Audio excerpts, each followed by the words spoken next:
My spiritual teacher used to say, if everything is God's will, then why would anyone do anything stupid? So to give an example, I have a friend, he's American, he's a frequent flyer. Once he came to Bombay and we met over dinner, and he said that he forgot his most important set of documents in the plane above the chair in the compartment. And he said, how stupid of me, can you imagine, after all these years of traveling, that I left such an important set of documents. And I followed up and they said, sir, it's not there. And he kept saying, how foolish could I be? How stupid could I be? And he was very upset. So I said, look, I don't think it's a question of you being stupid. So he said, what do you mean? I said, something must have happened. Maybe a co-passenger distracted you. Maybe you were thinking of your girlfriend. Maybe your blood sugar levels dropped. I don't know. But my point is, something happened by which you didn't remember at that time that, okay, I have to take this also before I leave. So why label it as being stupid? So he said, of course it's stupid. How can it not be stupid? I said, stupid would be if you purposely left it there and you left the plane. Even that would be God's will ultimately. But don't berate yourself like this, because these things happen. Once in a while something like this does happen, and yes, it seems really unfortunate. It reminds me of the time when I was proofreading a book which we were publishing, and I had finished the proofreading. I was traveling on the Eurostar from Paris to London, and we had big suitcases, so we were a bit stressed about getting out in time and all, and I left the book in the seat pocket, and I said, man, I'll have to read this book again to proofread it. Can you imagine that? And it was a fat one. But that was God's will.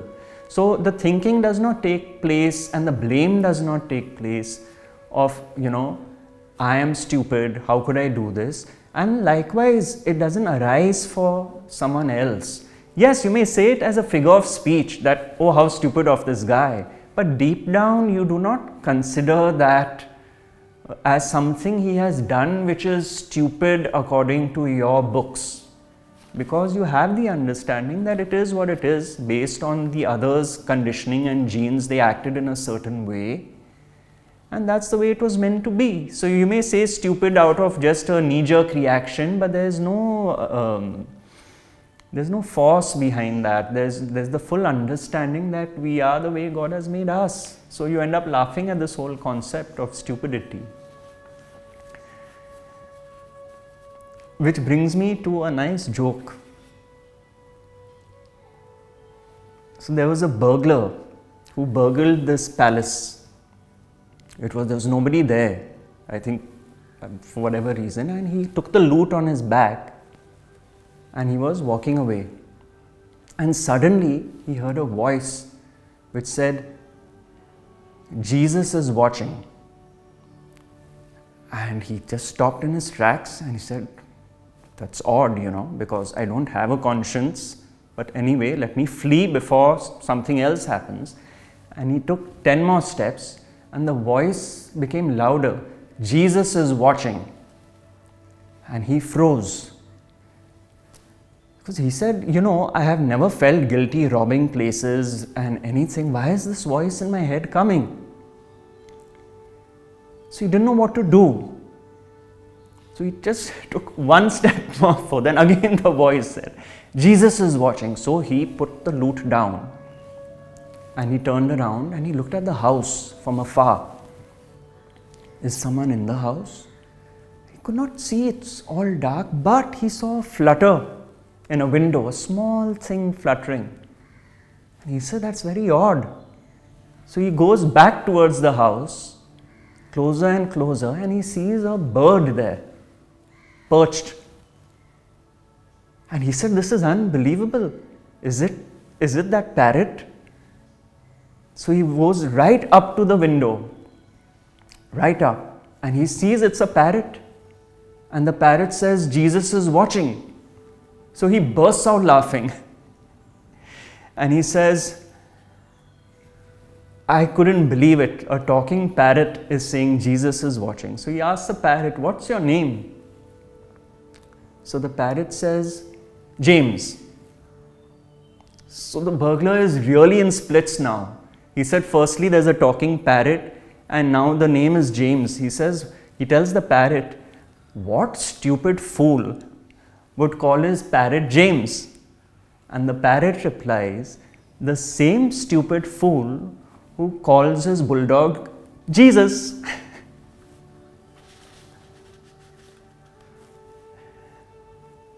And this reminds me of another thing, again with a parrot and stupidity. It all comes together, It's an interesting one. It is about learning, true learning. And in this anecdote, it's about a master and a disciple. And the disciple is always feeling like, I'm not really making leaps in my spiritual journey, and am I wasting my time? And it's been 12 years, and he's grumbling internally. And he's serving the master, but he's grumbling. Now these two were going from town to town, village to village. They were moving around. And in the evening, the master would tell the disciple, you go and ask for alms, for food, So evening time came, and he set out to go into the town. And there was nobody to give food, but there was one house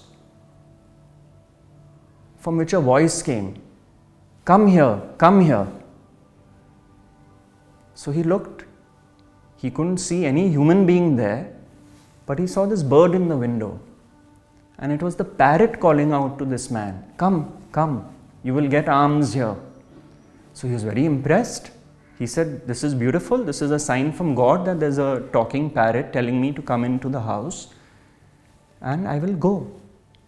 And then he rings the doorbell, and the lady of the house opens the house and sees this mendicant and with his bowl, and she says, you wait here, I will get food and come for you. So in the meanwhile, he is standing at the doorway and the parrot is there. So the parrot says, do you have a master? He says, yes, I have a master, but I don't know. It's fine, I have a master, I've come here for alms, and that's all I'm doing. I can't say much. So the parrot says, could you do me a big favor? Can you ask the master, when will I be free of this cage? He says, okay, but I can't guarantee you an answer because I have been struggling all these years with my master, but I'll ask. And in the interim, the lady of the house comes with the food and gives it to the disciple. Now the tradition is that the disciple first allows the master to eat, and then he takes his food. In the Indian tradition that of the guru-disciple relationship, that's how it is done. But this disciple said, oh, I'm feeling hungry, now it's a walk back to where my master is in the forest, so I'm going to eat a bit, pinch some food, and I'm going to go back. And he does that and he goes back. So the master sees him with the food and he says, oh nice, let's both of us sit down. He doesn't tell the master that he's already eaten. And they eat. So the master asked the disciple that when you went into town, did anything transpire? Did you see anything? Did you hear anything? How was your evening? And he said, Master, there weren't many people around. It wasn't easy to come by food, but there was this parrot. It was a talking parrot. And the parrot said, in fact, to ask you a question, which is, when will I be free of this cage? Now at that very instant, the master clutched his chest and his eyes rolled up and he started sweating profusely, like he had a cardiac arrest, and he just fell down, in agony and pain, and it's as if he was gone. And the disciple froze. He said, my God, what is this? What do I do? And then he kind of got some water, did a bit of this and that, and then the master regained consciousness and he said, "Are you okay?" He asked his master, "Are you fine?" But the disciple was very shaken. The master was okay. He got his composure back in 10-15 minutes. He said, "You don't worry, I'm okay, it's fine. Let's have a meal and go to sleep." Now, the next day, again he was sent to get alms from the village. And again, no houses had their doors open. There were no people around. And the parrot said, "Come, come. You'll get alms here." And he was furious. The disciple was furious. But he knew he had no choice because no one else was giving them food. So he went to the same house. The lady came, opened the door, said, "Wait a while, we'll get the food."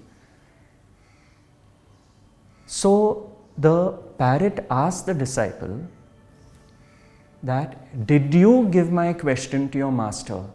And the disciple was furious. He said, "You stupid parrot, you stupid fool.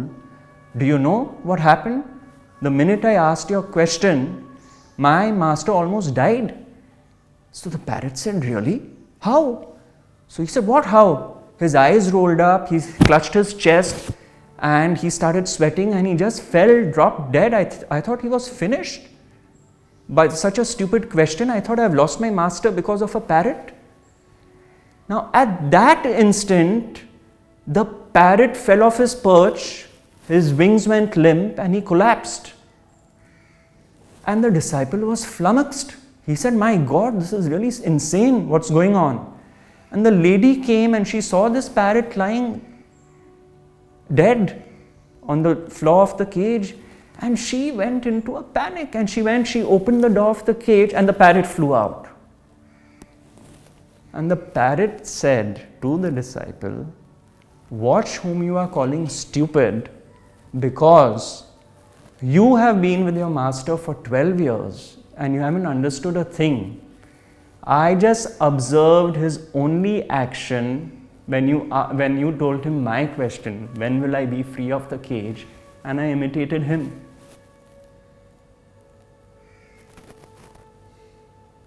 So you have to be careful whom you call stupid.